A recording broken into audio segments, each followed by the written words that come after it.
Hi hello வணக்கம், இது உங்கள் சிவி ஜோன். எல்லாரும் எப்படி இருக்கீங்க? இப்போ பார்த்தீங்கன்னா ஒரு சம்பவம் நடக்குது, சூப்பரான சம்பவம். அதாவது ஜெஃப்ரி, முத்துக்குமரன், தீபக், ஜாக்லின் இவங்களாம் பேசிட்டு இருக்கும்போது நம்மளுடைய சர்ஜென்ட் வராங்க. இந்த வாரம்லாம் சர்ஜென்ட் கிடையாது, பட் இருந்தாலும் வராங்க. வந்து யாரோ வந்து தட்டை வந்து கலவம் வச்சுருக்காங்க பொழுது, காய வச்சுருக்காங்க போல இருக்குது. அது வந்து நம்மளோட முத்துக்குமரன் போல இருக்குது. அங்கே வந்து ஸ்ட்ரெயிட்டாக கலாய்க்கிறாங்க. ஏய், தட்டை கலவம் வைக்காதையா அப்படின்ட்டு கேட்குறாங்க. ஏன்னா அவங்களுக்கு ஒரு விஷயம் தெரியும், தட்டு கழுவாமல் வச்சா தரித்திரம் பிடிக்கும்னு பெரியவங்க முன்னாடி சொல்லியிருக்காங்கன்ற விஷயத்த இங்கே சொல்லி முத்துவை கலாய்க்கிறதுக்கு அவங்க ஒரு பிட்டை போட்டாங்க. தட்டை கழுவாமல் இருந்தால் ஏதோ பிடிக்குன்னு சொல்லுவாங்களே, தட்டு காயனாங்க. அது கிடையாது. அப்போ தீபக் வந்துட்டு இது தரித்திரம் பிடிக்கும் அதான் அப்படின்னு சொல்ல அடுத்த நிமிஷமே முத்து புஷ்டர் முந்திக்கிட்டார். அதான் பிடிச்சிருக்கல தரித்திரன்ட்டார். ஜாக்லின் இந்த பக்கம் பக்க பக்கம்னு சிரிப்பாங்க. உங்களுக்கே தெரியுமா ஜாக்லின் சிரிச்சா எப்படி சிரிப்பாங்கன்னு. சிரித்தவொன்னே இவங்களுக்கு டென்ஷன் ஆகிடுச்சு. டேய், அதைத்தாண்டா சொல்கிறேன், தட்டை கழுவாமல் இருக்காதரா, உன்னை தரித்திரம் வந்து பிடிக்கும், நான் வந்து பிடிப்பேன் அப்படிமா சொன்னோன்னே இவர் இன்னும் சந்தோஷமாயிடுச்சு. ஓ, அப்போ நான் இப்போ தட்டை கழுவுனா நீ எலிமினேட் ஆகிடுவான்ட்டார்.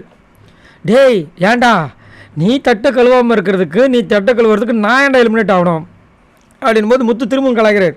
அப்போ நான் இப்போ தட்டை கழுவுனா நீ போயிடுவியா அப்படின்றாரு. அவங்க சொல்லிட்டாங்க, இந்த பார் உன் எலிமினேஷன்ஸ்க்கு அப்புறமா தான் நான் எலிமினேட் ஆவேன் அப்படி மாதிரி சொல்லி ஜாலியாக போகுது.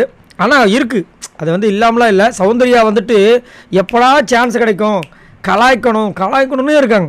எப்படி தான் அதை வந்து மெயின்டைன் பண்ண தெரியல. ஏன்னா இப்போ ஆரி பாலாஜி முருகதாசன் கூட வந்து பார்த்திங்கன்னா ஒரு சர்டன் டைமில் வந்துட்டு ஃப்ரெண்ட்ஷிப் ஆகிட்டாங்க. அதேமாதிரி அசீமன் விக்ரமன் கூட சர்டன் டைமில் வந்துட்டு பேசாமல் தனித்தனியாக போயிடுவாங்க. ஆனால் இங்கே பார்த்தீங்கன்னா அந்த அளவுக்கு சண்டைகளும் கிடையாது முத்துக்குமரனுக்கும் சௌந்தர்யாவுக்கும். ஆனால் எப்போ பார்த்தாலும் முத்துக்குமரன் ஏதாவது ஒரு விதத்தில் சௌந்தர்யா அட்டாக் பண்ணி நினைக்கிறாங்க. இது பார்க்குறதுக்கு அவங்கள மாதிரி எளிமை மாதிரி வில்லி மாதிரிலாம் தெரியல, பட் அது ஏதோ ஒரு விதத்தில் ஒரு மாதிரி இருக்குது. ஆனால் ரெண்டு பேருமே நல்ல ஒரு ஸ்ட்ராங்காக தான் இனிமேல் நல்ல இண்டிவிஜுவல் கொடுப்பாங்கன்ற மாதிரி தோணுது. பார்க்கலாம். ஏன்னா ரெண்டு பேருக்கும் நிறைய ஃபேன்ஸ் இருக்காங்க, அது வந்து மாட்டுக்கிறது கிடையாது. பட் முத்து வந்துட்டு இன்னும் அச்சீவ் பண்ணி நல்லா பயங்கரமான ஃபேன்ஸை வந்து கவர் பண்ணி வச்சுருக்காரு. சரி, நீங்கள் உங்களோட கமெண்ட்ஸை சொல்லுங்கள். ஏன் சௌந்தர்யாவுக்கு முத்துக்குமரனை பிடிக்க மாட்டுது? என்னதாங்க பிரச்சனை?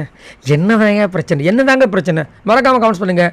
இந்த மாதிரி வீடியோ உங்களுக்காக சுட காத்துட்ருக்கு. மறக்காமல் நம்ம சேனலை சப்ஸ்கிரைப் பண்ணுங்கள். பாய் நண்பர்களே.